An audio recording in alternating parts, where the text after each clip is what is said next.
معاملہ گمبھیر ہو چکا ہے، اور میں مسئلہ پوری ذمہ داری کے ساتھ میں مسئلہ بیان کر رہا ہوں۔ موبائل استعمال کرنا اگرچہ جائز ہے، لیکن اگر ملٹی میڈیا موبائل کسی کے پاس ہے اور اس کے اندر پھر نیٹ کا ریچارج ہے اور اس کو اندر نیٹ چالو کرتا ہے اور اس کو پورا یقین ہے یا ظن غالب ہے کہ جب میں موبائل یوز کروں گا تو گناہ میں مبتلا ہو جاؤں گا، تو ایسے مرد اور عورت کے لیے موبائل استعمال کرنا ناجائز و حرام ہو جایا کرتا ہے۔ وہ جب ظن غالب اور یقین ہے کہ ہم گناہ کے اندر مبتلا ہو جائیں گے، اور نوجوان لڑکی کو آپ موبائل دے دیں اور موبائل میں نیٹ کا ریچارج بھی کروا دیں، تو یہ سمجھ لیں کہ آپ نے اپنی بچی کو اٹھا کر کے جہنم کی آگ کے اندر ڈھکیل دیا اپنے بچی کو۔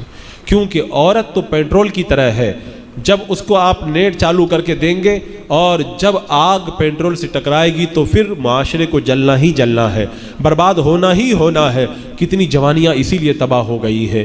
اس کے باوجود بھی ہمارے بوڑھے پتہ نہیں انہوں نے اپنے بال دھوپ میں بیٹھ کر کے سفید کیے، انہیں شعور کیوں نہیں آتا۔ میں ان بوڑھوں کی بات کر رہا ہوں جو اپنی بچیوں کے بگڑنے کے باوجود بھی ان کے ہاتھوں میں موبائل دے کر کے بگڑنے کا تماشا کرتے ہیں، اور جب بچی فرار ہو جاتی ہے آ کر کے کہتے ہیں حضرت کوئی تعویذ دے دو میری بچی واپس میرے گھر پہ آ جائے۔ تم نے اپنی بچی کو جہنم میں دھکا دے دیا، اب کہتے ہو امام صاحب نکال دو۔ اب وہ کیسے اس کو نکالا جائے گا؟ اگر نکالنا ہے تو نکالنے کا طریقہ یہ ہے انہیں دینی تعلیم پہلے سے دو اور گناہوں کے راستے کو بند کر کے رکھو۔ مسئلہ تو یہ ہے کہ عورت کو بالا خانے پہ چڑھنے دینا بھی منع ہے، تاکہ غیر پہ نظر پڑے گی تو پھر وہ گناہ میں مبتلا ہو جائے گی۔ تو میں عرض یہ کر رہا تھا، حضرت خولا مسلمانوں کا لشکر جنگ کے لیے آگے نکل گیا اور مسلمان عورتیں پیچھے رہ گئی، تو جو عیسائیوں کا کمانڈر تھا پطرس، اس نے آ کے مسلمان عورتوں کو جو ہے وہ قیدی بنا لیا۔ جب حضرت خولا نے دیکھا تو کہا عزت کی حفاظت کرنا ضروری ہے، اے مقدس خواتین ہم اس طرح اپنی عزت کو نیلام نہیں کریں گی، خیمے کی لکڑیاں اکھاڑو اور ان سے مقابلہ کر لو، عزت کی حفاظت کرتے کرتے مر جانا یہ ہمارے لیے بہتر ہے۔ اب جب لڑائی شروع کی ان مسلمان عورتوں نے 30 عیسائیوں کو قتل کر کے تباہ و برباد کر دیا۔ پطرس جو ان کا سردار تھا کہنے لگا حضرت خولا سے تم بڑی حسین و جمیل عورت ہو، مجھ جیسی عورت کے پاس میں بڑے بڑے سرداروں کے رشتے آتے ہیں، لیکن میں نے ان رشتوں کو منظور نہیں کیا ہے، تم اگر اپنا ہاتھ روک لو ہم سے جنگ نہ کرو تو میں تم سے شادی کرنے کے لیے تیار ہوں۔ بتاؤ جب غیروں کے قبضے میں ایک عورت چلی جائے اور اتنا بڑا صفے سالار اسے کہتا ہے میں تم کو اپنے پاس رکھنے کے لیے تیار ہوں، تب تو اس کو بکھر جانا چاہیے۔ جیسے ہماری عورتیں آج کل جو ہے وہ ہماری بچیاں غیروں کے ساتھ میں بڑی آسانی کے ساتھ میں تھوڑا سا حسن اور پیسہ اور گاڑی دیکھ کے فرار ہو جاتی ہیں۔ حضرت خولا نے کیا کہا تھا؟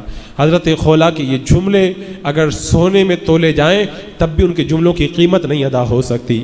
حضرت خولا نے فرمایا تھا کہ تو اگرچہ سردار ہے، اگرچہ تو حسین و جمیل کچھ بھی ہے، لیکن سن تو کافر ہے، میں تجھ سے شادی کرنا تو بہت دور کی بات ہے، میں اپنے جانوروں کو بھی تجھ سے چرانا گوارا نہیں کروں گی۔ میں اس طرح کی ہماری مائیں بہنیں تھی تو ان کی گودوں سے پلنے والے وہ عظیم ہستیاں پیدا ہوئی کہ آج اسلام کا اجالا پوری دنیا کے اندر نظر آتا ہے۔ اسلام جو ہے وہ مدینہ منورہ سے نکل کر کے دیکھتے ہی دیکھتے پوری دنیا میں کیسے پھیل گیا۔ کیا مسلمانوں کے پاس بہت بڑی فوج تھی؟ کیا بہت بڑی طاقتیں تھی؟ کچھ نہیں تھی، کردار کے غازی بن کر کے پوری دنیا میں وہ پھیل گئے اور انہوں نے پوری دنیا میں اسلام پھیلا دیا۔ اگر ہمارے جیسے نگاہوں کے آوارہ، ذہنوں کے آوارہ، قلب و فکر کے آوارہ ہوتے تو اسلام جہاں سے نکلا تھا وہیں پر ختم ہو کر کے رہ جاتا، لیکن اللہ کو دین پھیلانا تھا،